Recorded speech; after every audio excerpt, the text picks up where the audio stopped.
Good morning. My name is Tara Jones. I'm one of the interventional cardiologists at the University of Utah, and I have been asked to talk to you today a little bit about right ventricular failure management from an interventional cardiology perspective.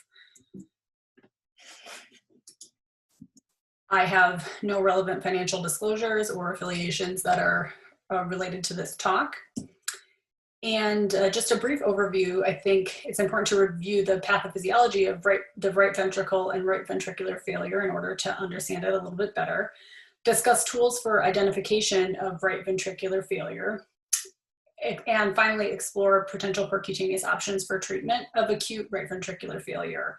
And of note, this talk is mostly focused on isolated RV failure versus biventricular failure, which we often also see.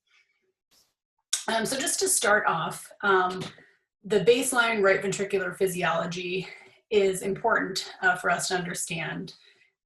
Normal right ventricular function is governed by systemic venous return, the pulmonary artery load, or the equivalent of the RV afterload, pericardial compliance, native contractility of the right ventricular free wall and interventricular septum. And it's also important to note that generating right ventricular output requires only about 1/6 of the energy expenditure of the left ventricular outflow. And this is because it maintains forward momentum of blood flow through a compliant low resistance pulmonary circulation. The right ventricle is coupled to the high compliance, low resistance pulmonary artery and better suited to adapt to changes in volume rather than pressure. Conversely, the left ventricle is coupled to a low compliance, high resistance systemic circulation, and the LV is better suited to adapt to changes in pressure rather than volume. I think this is a nice figure of sort of normal right ventricular physiology. And it's important to notice here on the left side of your screen that the normal right ventricular pressure volume loop is more of a trapezoid sort of appearance, and there is a lack of isovolumetric contraction and relaxation as compared to LV pressure volume loops, which have more of a shape that you would see in decompensated right ventricular pressure volume overload. On the right side of your screen, you can see a nice figure showing how afterload is a primary determinant of normal right ventricular function, and the right ventricular ejection fraction, or stroke volume, is inversely proportional to the mean pulmonary artery pressure. And this is in contrast to the left ventricle. The right ventricle is much more highly sensitive to abrupt changes in afterload as compared to the left ventricle, as shown here. So the pathophysiology of right ventricular failure, excuse me, is different when you're looking at acute versus chronic right ventricular failure. In the acute setting, there is an abrupt, this can result from abrupt increases in right ventricular afterload, such as things like a pulmonary embolism, hypoxia, or acidemia. And it can also result from decreased RV contractility in the setting of things like right ventricular ischemia, in a myocardial infarction, myocarditis, or often post-cardiotomy shock as well. The cascade is sort of as shown here. You have reduced RV stroke volume from one of those things listed above. That results in tricuspid regurgitation, worsening right ventricular dilation, in ventricular interdependent effect on LV filling because the septum sort of bows into the LV, which results in decreased left ventricular filling and ultimately systemic hypotension. This is in contrast to chronic right ventricular failure, which is most commonly from gradual increases in right ventricular afterload, things like pulmonary hypertension, chronic left ventricular failure leading to chronically elevated wedge pressures and pulmonary pressures, or chronic right ventricular volume overload from things like tricuspid regurgitation or even an ASD. In the chronic setting, This leads to compensatory myocyte hypertrophy and ultimately fibrosis, which is very similar pathophysiology to left ventricular chronic heart failure. So how do we evaluate for right ventricular failure? You know, there are many modalities that aid in the evaluation and diagnosis of right ventricular failure. Things like physical exam, EKG, echo, you know, cardiac MRI is on the rise, especially, you know, at least at our institution it is. And then ultimately hemodynamics are very important. And since this is an interventional talk, in the cath lab, we most often focus on hemodynamic assessment, which is what we're asked to do frequently. And so I'll talk a little bit about how in the cath lab, we sort of evaluate and assess for possible right ventricular failure. So this table is a summary of variables that can be used to assess for the possibility of right ventricular failure. The simplest approach to quantify right ventricular dysfunction is to measure the ratio of the right atrium to the pulmonary capillary wedge pressure. And this was first shown to be predictive of right ventricular dysfunction in 1981 in the setting of acute MI. Several subsequent studies have demonstrated the utility of this ratio, the right atrial to wedge ratio, as an index of biventricular congestion and the relative contribution of LV or RV failure among patients presenting with acute MI and advanced heart failure as a predictor of RV failure after LVAD implantation. So this is a summary of some of the hemodynamic measurements that can be used to predict poor outcomes from a right ventricular standpoint. And as you see, the cutoffs are a little bit different depending on if you're looking for RV failure after things like LVAD implantation or acute MI. They're a little bit different, and this is just a reflection of studies that have been published in this way. And I'm happy to share this slide or any of my slides with the audience as well. So how do we manage this? How do we, once we've diagnosed right ventricular failure, how do we manage it? You know, first and foremost, we focus on medical therapy and treatment of reversible etiologies. So if someone comes in with an acute myocardial infarction, you know, revascularization would be indicated in attempt to try and reverse the cause of this right ventricular failure. Similarly, thrombolytic therapy for pulmonary embolism, or really trying to reverse the cause if there is one identified. For intervention, from a medical standpoint, it's really divided into three major categories. And I'll point out here that a pulmonary artery catheter for invasive hemodynamic monitoring is very useful and strongly recommended if it's kind of unclear what is exactly going on with the patient. And it's just really useful in terms of being able to tailor medical therapy towards what's going on with the patient.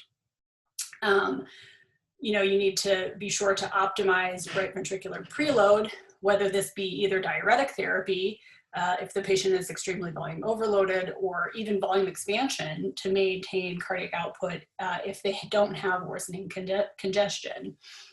Reduction of right ventricular afterload with pulmonary vasodilators is also a very useful tool. And finally, inotropic support to improve cardiac output if those measures fail.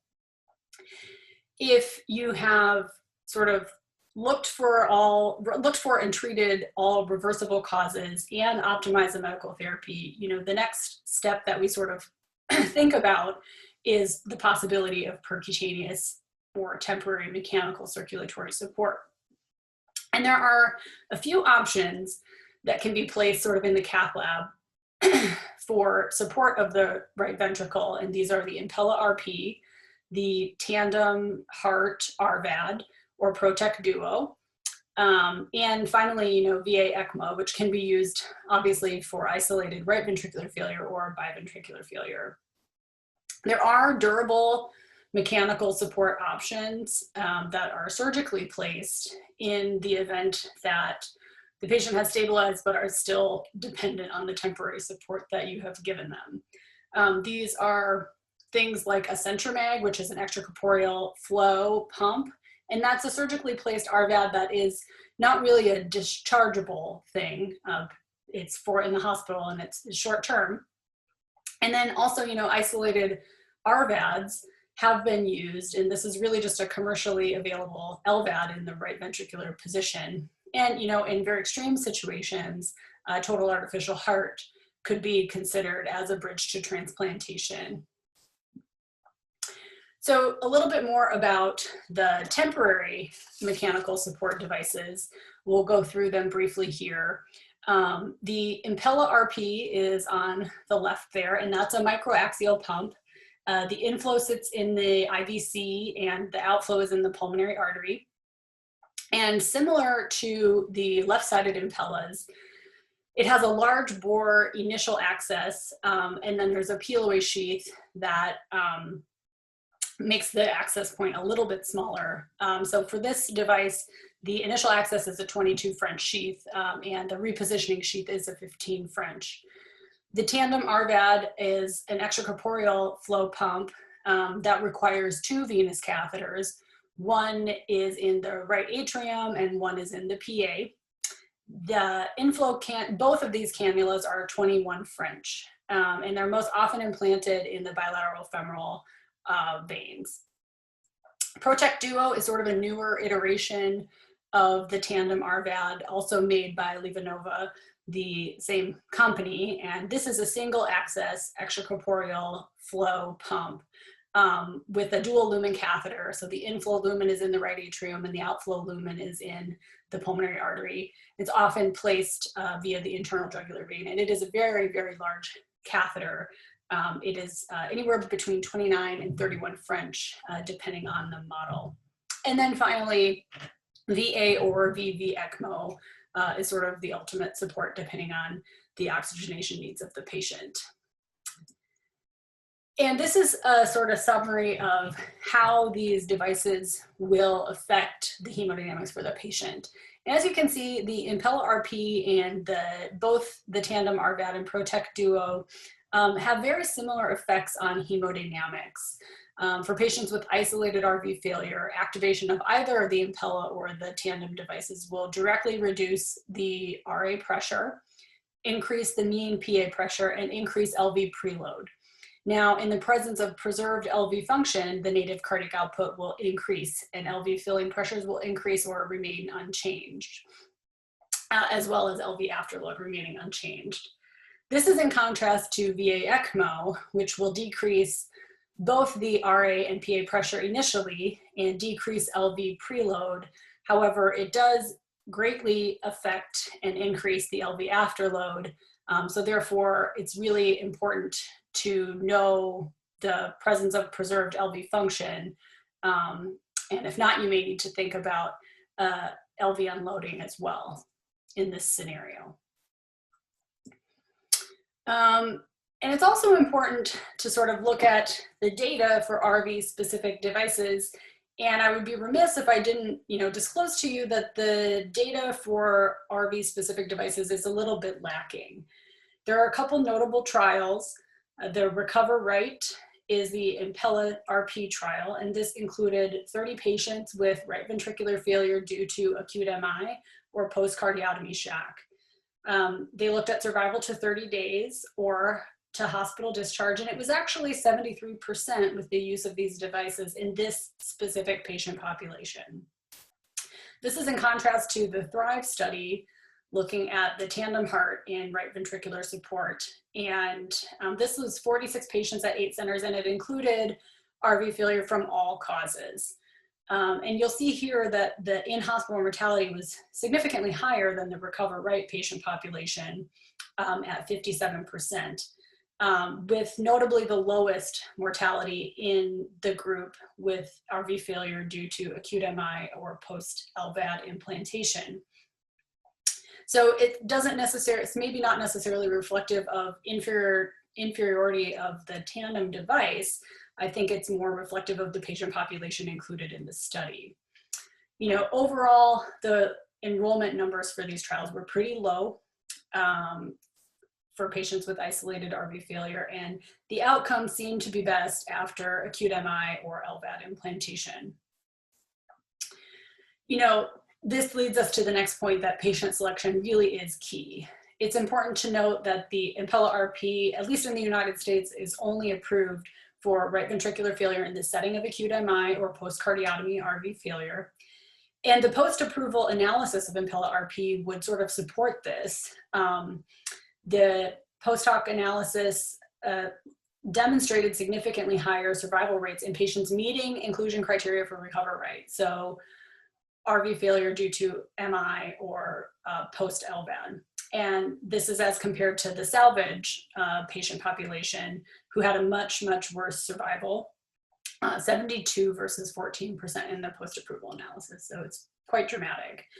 And it's really just important to recognize risk versus benefit in patients who may be too sick to benefit from a particular device. If you're selecting devices that are maybe not adequate support for the patients, you know, these devices are expensive, so it is a little bit of a resource use issue, and it also can cause time in terms of trying a step that may not work for the patient rather than putting them on full support for something like ECMO. This is sort of a decision tree that has been recommended in terms of evaluating what to do for right ventricular failure.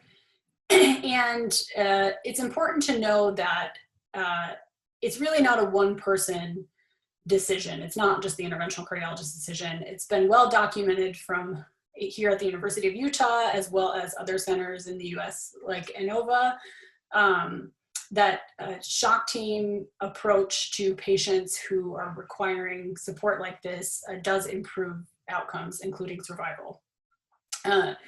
So once you are suspicious of acute RV failure, you know, it's very important to think about this early and diagnose it early and assess the left ventricular function as well. Treat reversible causes. And, you know, if patients are having problems with hypoxemia or refractory arrhythmias, it's often best to just go straight to ECMO if they remain quite unstable. If they are stable, you have a little bit more time to sort of get some more information and help you make a decision in terms of what to do. Do things like make sure the patient doesn't have tamponade, you know, get some PA catheter hemodynamic data, and then do the things that we talked about in terms of optimizing them medically and optimizing ventilator settings and things like that if they're on mechanical ventilation. If they continue to worsen or are unresponsive, you know, again, get the heart team involved or the shock team involved and initiate MCS based on the patient's needs. If you anticipate the need for an oxygenator, using an Impella is not probably going to help you. Both the Tandem and the Protect Duo, as well as obviously VA ECMO, have oxygenation capacity. And so this may be more of a step in the right direction for patients who are also hypoxemic. If, you know, the patient is doing okay from a respiratory standpoint and you decide to put in just an isolated RV support, you know, just have to monitor them closely and make sure that the left ventricle doesn't start to fail as well once it's seeing a little bit more preload. This is just another way to sort of look at it in maybe a simpler way. And in the interest of time, I will just sort of glimpse over this really quickly in that, you know, it's really, the choice of MCS really depends on the type of failure that the patient is in. If it's isolated RV failure, if you think it's a pulmonary etiology, or if it's left ventricular failure. And if I can leave you with anything, it is the importance of having a team approach to decision-making in these patients. So at this point, I will answer any questions. I think the question and answer session will be starting soon. And just wanted to say thank you to everybody for your attention.